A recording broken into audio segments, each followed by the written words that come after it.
দেখেন ভাই, একটি জিনিস কিন্তু আমাদের মাথার উপর দিয়ে যাচ্ছে। আপনারা যে গানটি শুনে এই লোকটিকে পাগল বলে আখ্যায়িত করছিলেন, এই লোকটি কি আসলে আদৌ একজন পাগল নাকি এই লোকটি একজন সুস্থ সবল মানুষ? যারা লোক কয় কি আসুন তার সম্পর্কে সত্য তথ্যগুলো একটু জানার চেষ্টা করি। আমি যারা লোক তোমরা জানো না, রাত জেগে করি কাস্টমারের মধ্যে ঘুমাই না। বাম পাশের ছবিতে চুল কালার করা, হাতে ছুরি পরা যাকে দেখতে পাচ্ছেন, এবং ডান পাশের ছবিতে UAV1 নামক যন্ত্রটি যে হাতে ধরে আছে, এই দুজন একই ব্যক্তি। হ্যাঁ, আমি বলতে চাচ্ছিলাম জেরা লোক রায়হানের কথা, অনেক গান লিখছি, তোমাদের উদ্দেশ্যে হুরের গান বলছি। যাকে ফুসকা গান বা হুররে র‍্যাপ সং গানের শিল্পী হিসেবে চেনেন। হুররে আপনারা জানলে অনেকটা অবাক হয়ে যাবেন, এই জাইরা লোক রায়হান একজন প্রোগ্রামার এবং ওয়েব ডেভেলপার। বর্তমানে কানেক্ট স্টুডিওর কোর ফাউন্ডার সে। ইভেন এই ছেলে স্ক্রিবল আর্ট নামক একটা artificial intelligent art computer robot তৈরি করে। সে একজন দক্ষ সফটওয়্যার ডেভেলপার। কিন্তু কেন সে হঠাৎ করে ছাপরি হয়ে গেল? নিজের পজিশনটা অনেক ভালো, কিন্তু সে রুচিহীন পোশাক, নিজের লুক এবং আপত্তিকর লিরিক নিয়ে জ্ঞান গান গাইলেন। যদি খাস গাঁজা তাহলে নষ্ট হবে তোর মাথা। হুররে দেখো বাইরে বেরোচ্ছে একটা ছবি। আমি যতটুকু বুঝলাম, তার চ্যানেলে আমি গিয়েছিলাম, সে কয়েকটি ভালো ভিডিও বানিয়েছে। ভিডিওগ্রাফি, এডিট গুলো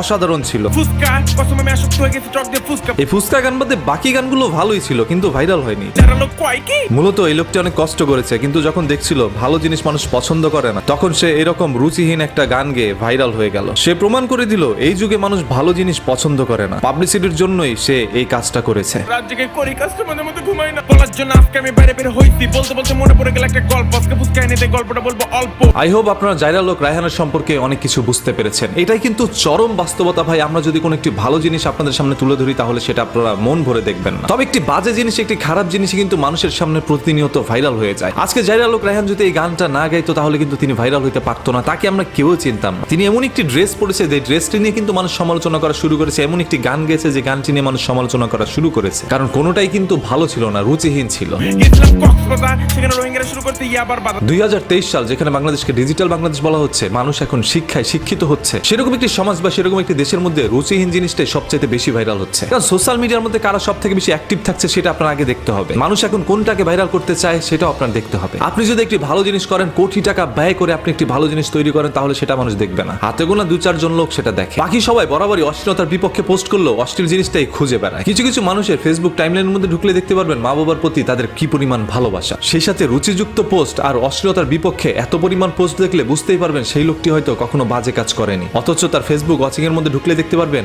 অশ্লীল ভিডিওগুলো তিনি প্রতিনিয়ত দেখে আসছিল। আজকে জাইরা লোক রায়হানের এই ঘটনাটি যদি আদৌ সত্য হয়েই থাকে, তাহলে কিন্তু আসলে বিষয়টা আমাদের জন্য অনেকটা লজ্জাকর। এত ভালো একজন লোক, মানে সফটওয়্যার ডেভেলপার, এই লোকটি হুট করে হুররে গান গেয়ে মানুষের সামনে সমালোচনায় চলে আসলো। এই হুররে গানটা তিনি কেন গাইল? শুধুমাত্র মানুষকে কি বিনোদন দেওয়ার জন্য, নাকি মানুষের চোখে আঙুল দিয়ে দেখিয়ে দেওয়ার জন্য যে দেখেন ভালো জিনিসের ভাত নাই? আমি আমার চোখে দেখা কিছু সংখ্যক মানুষকে দেখতেছি যারা অশ্লীল ভিডিও বানিয়ে যাচ্ছে, আর সেই সকল ভিডিওগুলো আমার এলাকার আশেপাশের ভাই ব্রাদাররা শেয়ার করে যাচ্ছে খুব বিনোদন সহকারে। আমরা জানি যে ভাদাইম্মা আমাদের পৃথিবী থেকে চলে গিয়েছে, তিনি অনেকদিন আগে কিন্তু অসুস্থ হয়ে মারা যান। আর সেই পৈতৃক সম্পত্তি থেকে কিছু সংখ্যক ভাদাইম্মা এখনো রয়ে গিয়েছে, যারা কিন্তু অশ্লীলতা ছড়িয়ে যাচ্ছে। ভাদাইম্মার মতো করে অ্যাক্টিং করার চেষ্টা করছে তারা, আর সেইগুলো মানুষের কাছে অনেকটা বিনোদনমূলক মনে হচ্ছে। তবে যখন এই বিষয়টি আমার সামনে চলে আসলো, জাইরা লোক রায়হানের গোপন তথ্যটা আমি জানতে পারলাম, তার আগের বাস্তবতাটা আমি জানতে পারলাম, তখন এই বিষয়টা আমি আপনাদের সামনে তুলে ধরলাম। যেটা আমার কাছে মনে হচ্ছিল, হ্যাঁ, এই বিষয়টা সম্পূর্ণ বাস্তব, যে ভালো জিনিস মানুষ এখন পছন্দ করে না, মন্দ জিনিসটি, অরুচিকরপূর্ণ জিনিসটি কিন্তু মানুষ ভাইরাল করে। গানটার মধ্যে আমি কোনো লিরিক্সের আগামাথা কিচ্ছু পাই নাই, এটা সত্য কথা। এবং তার যে ড্রেস আপটা পরছিল, এটা দিয়ে আমি চিনি যে মেয়ে না ছেলে, আমি সেটাও বুঝতে পারিনি। তবে ফার্স্ট লুকে আমি বুঝছিলাম যে এটা বাংলাদেশের কোনো ছেলে না, এটা হয়তো বাইরের আফ্রিকান কোনো ছেলে। তবে যখন বাংলায় তিনি গান গাওয়া শুরু করলো, তখন বুঝতে পারলাম হ্যাঁ, তিনি তো বাঙালি, তবে বাইরের মতো সাজার চেষ্টা করছিল।